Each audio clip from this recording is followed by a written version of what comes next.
Dēliem šobrīd ir vecums, kad ar viņiem daudz ko var sarunāt, un tie arī spēj uzņemties zināmu atbildību.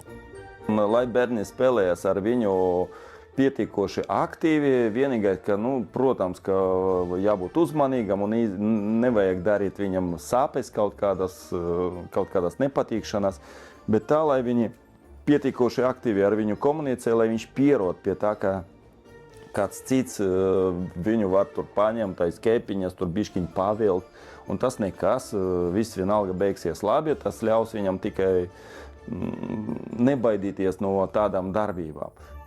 Kinologs norāda, ar kucēnu var spēlēties tik ilgi, cik tas vēlas un cik ilgi tas ļauj.